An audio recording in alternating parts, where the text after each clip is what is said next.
Good day again from sensational Glengarry County. I'm Fred Cappuccino, and I'm wearing this necktie my charming wife gave me. It has the endless knot, which is one of 8 Tibetan Buddhist auspicious symbols. So I feel well fortified today. And the story is now about our Massey Ferguson tractor, as recorded in chapter 23 of that awesome and absorbing book, Bonnie and Her 21 Children. One of the great morale builders in a family is doing something strenuous and meaningful together. Our tractor, for no reason at all, would develop mud sickness and pick the remotest part of the woods when it chose to do so. We used to get poles and chains and spend hours trying to lever it out. When we had only 8 kids at home, all of us heaved and pulled, and I think one kid even swore, all to no avail. We couldn't budge the tractor. Humiliated, we'd call our neighbor, Johnny Stewart, to come over with his tractor. He would arrive all smiles at these city folk who didn't know how to use the tractor. Then he would haul us out. He was a wonderful friend.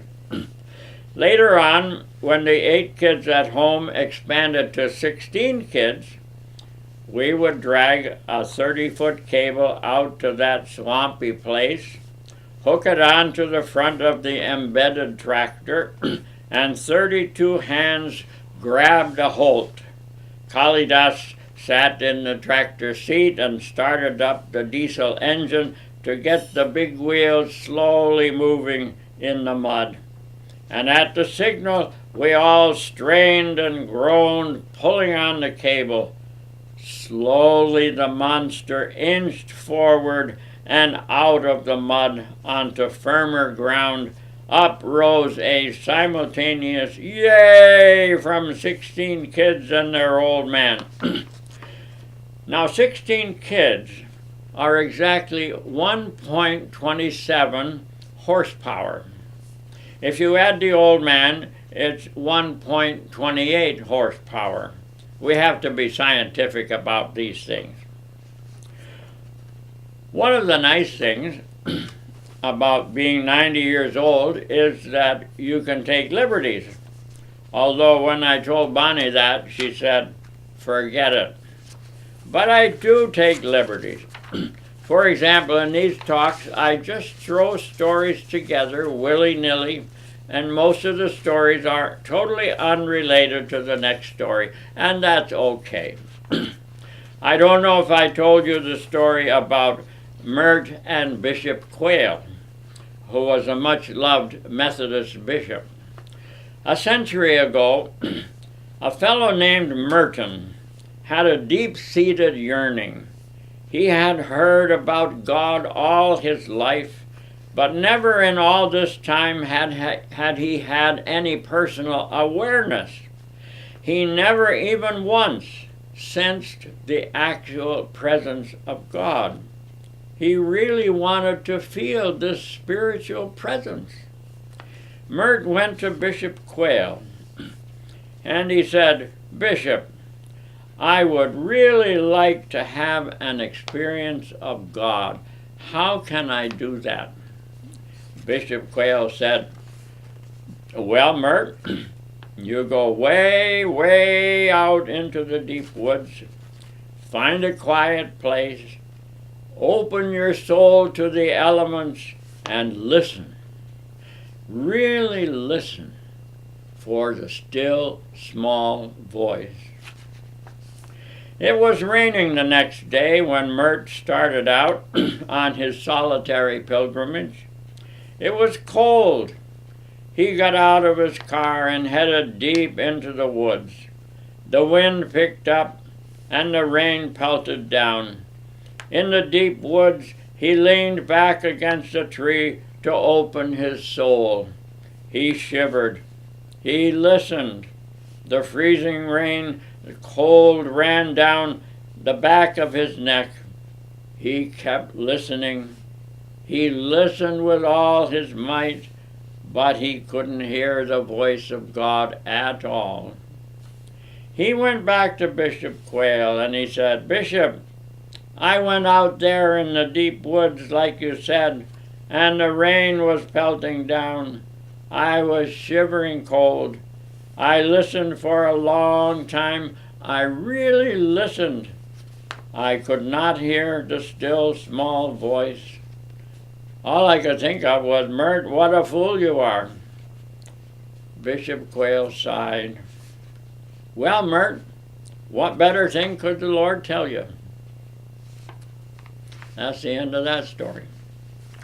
And now a totally unrelated Bonnie Lore from the fall 2013 Child Haven newsletter. Quote, "Back in 2001, the most beautiful baby in the world, 4 months old Ashish Rai Jimal, came to Child Haven. His mother, Usha, had been working in a carpet factory almost as a slave. Her husband had absconded, leaving her destitute. Her pay at the carpet factory was not in financial terms, it was only a single plate of food a day, not enough to enable her to nurse her baby. Our Child Haven staff heard about the situation and invited her to come and work at Child Haven. Usha was so relieved to be able to leave the carpet factory that at Child Haven she just kept working extremely hard. Apparently she was afraid she would be sent away, and she ate very little for the same reason. The staff were worried that she wasn't giving her child enough time and wasn't eating enough. They told her to eat more and spend time with her baby, but it didn't seem to get through to her. Finally, a conference was called with Coordinator Arjun and the matron and Bonnie, who explained to Usha, with Arjun interpreting, "Don't worry about being sent away. No one is going to send you away. Your first duty at this time is to care for your baby. You can't nurse your baby in 2 minutes. You have to relax and hold him and take time. Then the milk will flow better." After some discussion, Usha seemed to understand that she would be safe at Child Haven. Then Bonnie hugged her for a long time. And now a totally unrelated song. "I'll Take You Home Again, Kathleen."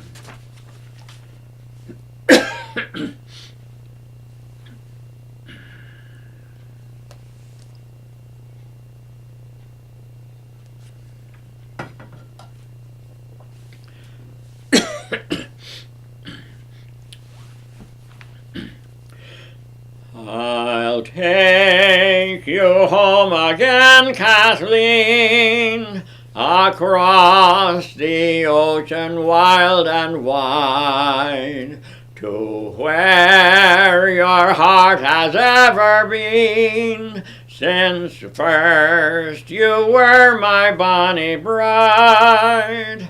The roses all have left your cheek, I've watched them fade away and die. Your voice is sad whene'er you speak, and tears bedim your loving eyes. Oh, I will take you back, Kathleen, to where your heart will feel no pain, to where the fields are fresh and green. I'll take you to your home again.